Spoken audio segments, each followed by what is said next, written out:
Tiempo de discípulo, un espacio para que escuches la voz de Jesús. La voz de Jesús. Paz y bien, te habla Fray Alejandro, de nuevo contigo para sumergirnos en este mar fresco de la palabra de Dios. Palabra que quiere renovar tu alma, que quiere entregarte el soplo del Espíritu para que encuentres la verdadera alegría en estas palabras de consuelo que el Señor te entrega. Quiero presentarte ahora un texto tomado del libro del profeta Jeremías. Lo tenés en el capítulo 2, versículos del 1 al 13. Apelando a la crudeza, a la hondura del lenguaje del amor humano, Dios acá nos habla como al amor de su juventud. Es muy probable que nos ocurra como al pueblo de Israel, que dejamos enfriar aquel amor ardoroso, apasionado por Dios. Ya no nos mueve acercarnos más a Él, conocer su palabra. Muchas veces nos contentamos con repetir gestos, repetir ritos, y en vez de ese amor que encendía toda la vida, andamos mendigando a otros dioses para que nos aporten alguna novedad. Escucha lo que dice el profeta. La palabra del Señor llegó a mí en estos términos. Ve a gritar a los oídos de Jerusalén. Así habla el Señor. Recuerdo muy bien la fidelidad de tu juventud, el amor de tus desposorios, cuando me seguías por el desierto, por una tierra sin cultivar. Israel era algo sagrado para el Señor, las primicias de su cosecha. Todos los que comían de él se hacían culpables, les sobrevenía una desgracia, oráculo del Señor. Yo los hice entrar en un país de vergeles, para que comieran de sus frutos y sus bienes, pero ustedes entraron y contaminaron mi país, e hicieron de mi herencia una abominación. Los sacerdotes no preguntaron dónde está el Señor. Los depositarios de la ley no me conocieron. Los pastores se rebelaron contra mí. Los profetas profetizaron en nombre de Baal y fueron detrás de los que no sirven de nada. Espántense de estos cielos, horrorícense y queden paralizados, oráculo del Señor, porque mi pueblo ha cometido dos maldades. Me abandonaron a mí, la fuente de agua viva, para cavarse cisternas, cisternas agrietadas que no retienen el agua. Entonces me fue dirigida la palabra del Señor. Ve y grita a los oídos de Jerusalén. Gritar a los oídos. Somos como sordos, no llegamos a oír a Dios. Y el Señor le dice a Jerusalén: recuerdo de ti tu cariño juvenil, el amor de tu noviazgo, aquel seguirme tú por el desierto. El Señor recuerda el tiempo del desierto. Es el tiempo del primer amor, el fervor de los comienzos de Israel. Y Jeremías con mucha frecuencia va a hablar de esta imagen, de una joven desposada que corresponde tan bien a su temperamento, ese temperamento dulce, tierno de Jeremías. Deténete un momento a contemplar esta imagen tan hermosa, para poder evocar el amor que Dios está esperando de ti.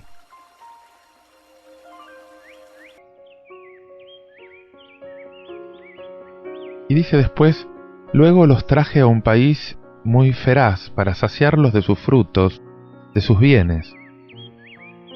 Siempre esta es la intención de Dios, saciarnos de sus bienes. Gracias, Señor. Gracias porque querés colmarnos de tus dones. Pero apenas llegaron, ensuciaron mi país, cambiaron mi heredad en un lugar abominable. Dios está decepcionado porque se estropea toda su obra. Y dice: los sacerdotes no decían dónde está el Señor. Los intérpretes de la ley no me conocían. Los pastores se rebelaron contra mí. Los profetas profetizaron por Baal y andaban en pos de los dioses impotentes. Fíjate que Jeremías se atreve a atacar todas las categorías de responsables del pueblo. Los sacerdotes no hacían su trabajo esencial, que es el de conducir los hombres a Dios, interrogar sobre Dios, o sea, ¿dónde está el Señor? Los escribas, los especialistas de la ley, fallaron en su tarea esencial, que es conocer a Dios y darlo a conocer. Tenemos acá la traición de los clérigos y la traición de los intelectuales. Los reyes no han seguido más que su parecer, en vez de hacer política según el Espíritu de Dios. Y también los profetas aceptaron la solución más fácil, seguir la religión popular que se inclinaba a los cultos fáciles de Baal. O sea, la dimisión de los responsables. Quiero rezar, Señor, en este momento por todos los que ostentan un cargo de responsabilidad, tanto en el Estado como en la Iglesia. Te pido por los sacerdotes de hoy, Señor, para que sean hombres de Dios. Te pido por los encargados de la catequesis, a fin de que en verdad hagan progresar el conocimiento de Dios. Te pido por los jefes de Estado, por los intendentes, por los que tienen una responsabilidad política, por los responsables de las asociaciones, de las empresas, de los sindicatos. Te pido para que administren el bien común según Dios. Te pido también, Señor, por los educadores, por los periodistas, por los responsables de la opinión pública, por los investigadores, para que promuevan la verdad, cueste lo que cueste.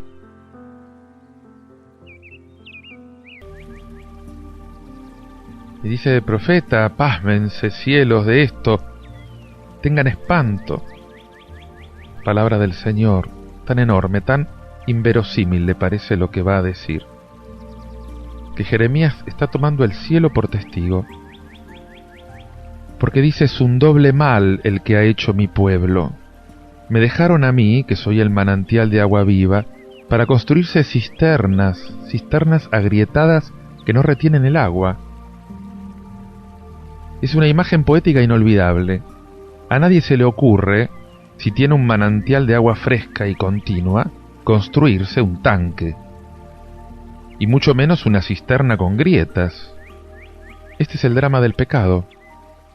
El pecado cree que encontrará la felicidad, el placer, pero en realidad lo que encuentra es una cisterna agrietada, engañosa, decepcionante.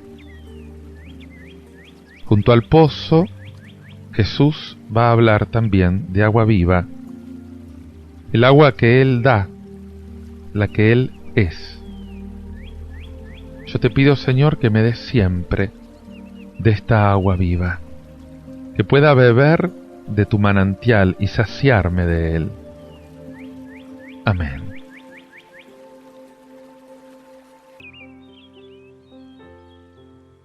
Te invito a que medites en todo esto, escuchando este tema musical de Gabriel Paredes, Me amaste tú.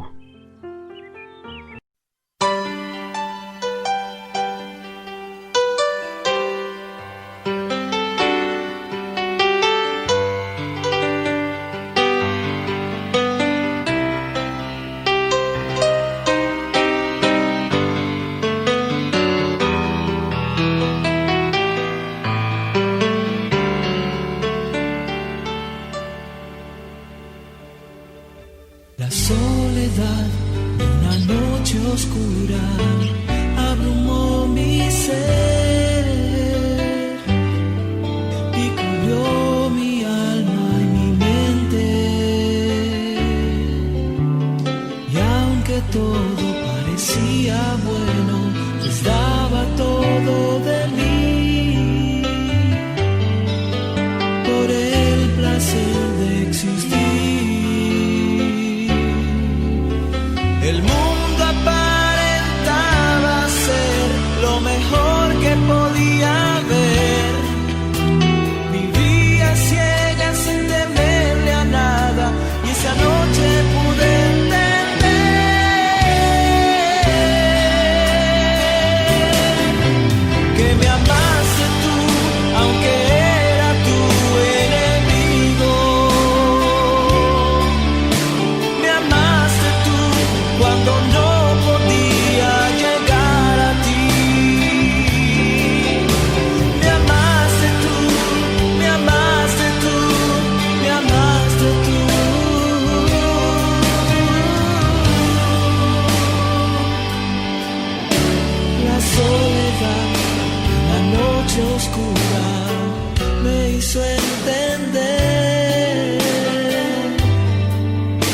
cuán lejos me hallaba de ti. Y aún en medio de la tiniebla se hizo la luz al entrar en tu presencia. Y la tristeza que en mí escondía en un momento terminó, sin condenar lo que había hecho. Tú llegaste hasta mí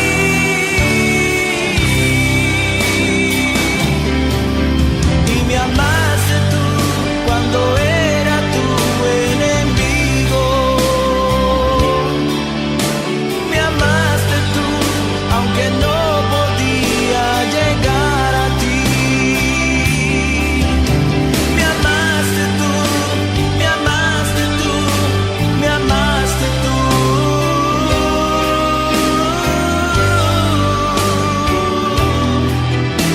Me amaste tú. Me buscaste desde el día en que nací para acercarte a mí. Yo perdí toda esperanza de vivir. Fue entonces que te conocí. Y me amaste tú cuando era tu enemigo. Me amaste tú aunque no podía llegar a ti. Me amaste tú, me amaste tú, me amaste tú.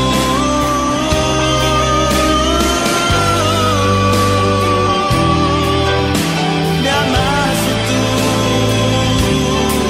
Y me amaste tú cuando era tu enemigo. Me amaste tú aunque no podía llegar a ti. Me amaste tú, me amaste tú, me amaste tú.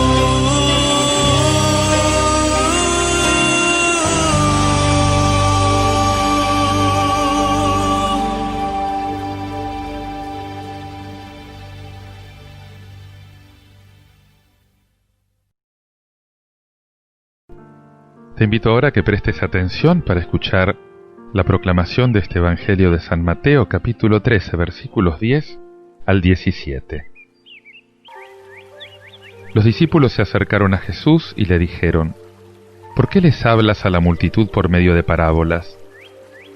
Él les respondió: A ustedes se les ha concedido conocer los misterios del reino de los cielos, pero a ellos no, porque a quien tiene se le dará más todavía y tendrá en abundancia, pero al que no tiene se le quitará aún lo que tiene.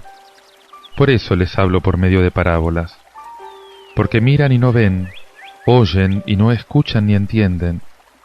Y así se cumple en ellos la profecía de Isaías que dice: por más que oigan, no comprenderán, por más que vean, no conocerán, porque el corazón de este pueblo se ha endurecido, tienen tapados sus oídos y han cerrado sus ojos, para que sus ojos no vean, y sus oídos no oigan, y su corazón no comprenda, y no se conviertan, y yo no los sane. Felices en cambio los ojos de ustedes porque ven, felices sus oídos porque oyen.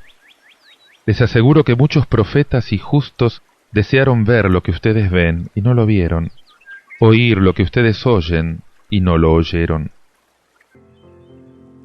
Este texto evangélico que acabas de escuchar corresponde al intermedio o a la transición que existe entre la proclamación de la parábola del sembrador y esa interpretación que se da de la misma parábola. Y este pasaje podría pertenecer a otro lugar, pero el evangelista lo colocó acá, cuando precede solamente una parábola. Los discípulos le preguntan: ¿por qué hablas en parábolas? Y él contesta: A ustedes se les ha concedido conocer los secretos del reino de los cielos, y a ellos no. Jesús traza una línea divisoria entre fe e incredulidad, entre los discípulos y los de afuera. Una expresión de Marcos. Para estos, el reino en parábolas es un enigma indescifrable. En cambio, para los otros, mediante las parábolas se les franquea el acceso al conocimiento de los secretos del reino, justamente porque manifiestan disponibilidad para escuchar, manifiestan receptividad para entender. Por eso dice Jesús a los suyos: dichosos los ojos de ustedes porque ven, los oídos de ustedes porque oyen. Les aseguro que muchos profetas y justos desearon ver lo que ustedes ven y no lo vieron, oír lo que ustedes oyen y no lo oyeron. Queda en medio ese texto difícil de Isaías que los 3 evangelios sinópticos ponen en boca de Jesús para justificar el lenguaje parabólico. ¿Es que él pretendía que la gente no lo entendiera? Esto sería absurdo. Más bien hay que decir que Cristo asume la increencia de los judíos, que es algo que está previsto en la Escritura. Oyeron con los oídos sin entender, miraron con los ojos sin ver, porque está embotado el corazón de este pueblo, dice el profeta Isaías capítulo 6, versículo 9. Es el rechazo al profeta que habla en nombre de Dios. Es lo que podemos llamar la obstinación voluntaria en la incredulidad. Pero resulta especialmente dura esa cita libre que trae Marcos en el lugar paralelo y que concluye de este modo, según la traducción del leccionario: no sea que se conviertan y yo los perdone. Jeremías propone esta otra. Dice: a no ser que se conviertan y Dios los perdone. Suena mejor. Y otros traductores traducen: que se conviertan pues y yo los perdonaré. Es que la situación de los incrédulos no es desesperada. ¿Por qué? Porque Dios no quiere la muerte del pecador. Dios quiere que el pecador se convierta y viva. Esto lo dice claramente el profeta Ezequiel, capítulo 33, versículo 11. El contenido básico de las parábolas de Jesús es el reino de Dios, que es el ámbito de su voluntad salvadora del hombre. El reino es ofrecimiento de salvación, pero no por fuerza. No es una fuerza que avasalla al hombre. La eficacia del reino está condicionada, en parte, a la respuesta que el hombre da. Es cuestión de amor, no de imposición. Y según Jesús, el camino para entrar en el reino de Dios, para penetrar los secretos de Dios, es conocer y cumplir la voluntad de Dios. Y la voluntad de Dios se capta mediante la escucha de la palabra de Dios, la escucha de Cristo, y por la fe en la persona de Cristo. Y por lo tanto de acá resulta de que mientras que en unos la semilla del reino es improductiva porque la respuesta es nula, porque la respuesta es insuficiente, en cambio en otros produce mucho fruto, o 30, o 60, o 100 por uno. El discípulo verdadero de Cristo es un perfecto oyente de la palabra. Escucha, entiende, obedece, produce fruto con su obediencia. En el intermedio de la parábola, que hoy ocupa nuestra atención, podemos entrever ese momento histórico que vivía la iglesia joven del tiempo del evangelista Mateo, la constatación lacerante de la incredulidad de Israel en todo su conjunto delante del Evangelio de Jesús. Lo mismo que en la vida de Jesús. El grueso del pueblo de Israel que esperaba al Mesías, cuando el Mesías habló, lo rechazó. Trasladando el problema a la iglesia de nuestros días, podemos decir que también hoy la comunidad cristiana y el creyente de base pueden percibir con mucho dolor esta incredulidad del mundo. Vivimos en un mundo que rechaza el Evangelio en bloque, incluso ese rechazo abierto en algunos casos. Y es entonces cuando tenemos que hacer nuestro ese punto de vista de Cristo, paciente, que acepta con esperanza, con optimismo, viendo el final de los tiempos, esta especie de coexistencia entre fe e incredulidad, entre amor y desamor, entre trigo y cizaña, porque ambos son frutos de la libertad del hombre, y Dios los respeta siempre. Y sin duda, el entender los misterios de Dios no lo reservó Jesús para sus discípulos de entonces. Todo hombre, toda mujer que están prontos a escuchar y seguir a Cristo pueden compartir esa dicha de la fe que penetra los misterios del reino de Dios. Dichosos los ojos de ustedes porque ven, dichosos los oídos de ustedes porque oyen. Un texto que nos recuerda aquel otro momento en que Jesús, lleno de la alegría del Espíritu Santo, exclamó: «Te doy gracias, Padre, Señor del cielo y de la tierra, porque has escondido estas cosas a los sabios y a los entendidos, y las has revelado a la gente sencilla. Sí, Padre, porque así te ha parecido mejor».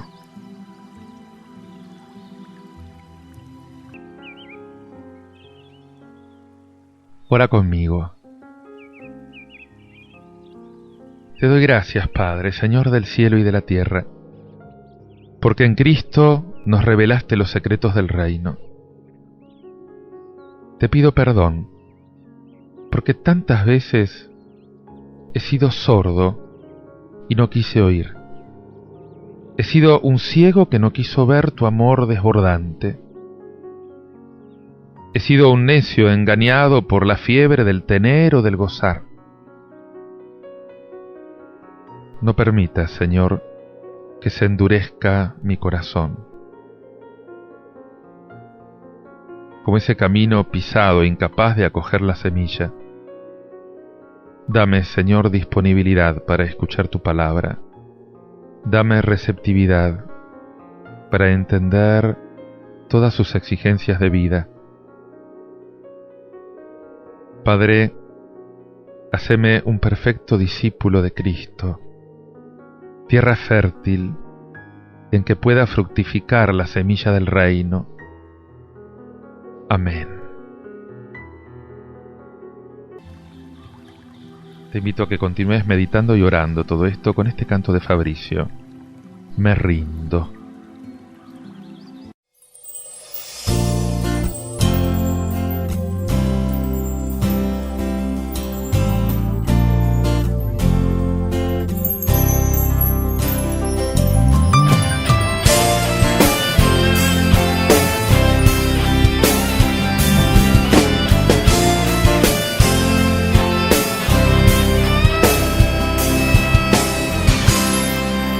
Quiero serte fiel, quiero ver tu rostro, agradarte solo a ti, Señor. Te entrego mis sueños, te doy el primer lugar en mi ser, mi más preciado tesoro. Y yo me rindo, postrado ante tu altar, mi Dios. Y yo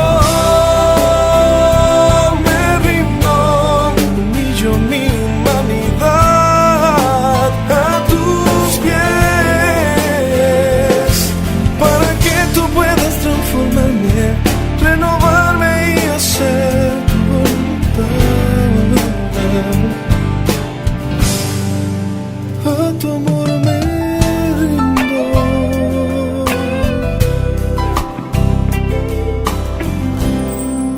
Anhelo puedas ver tu reflejo en mi vida,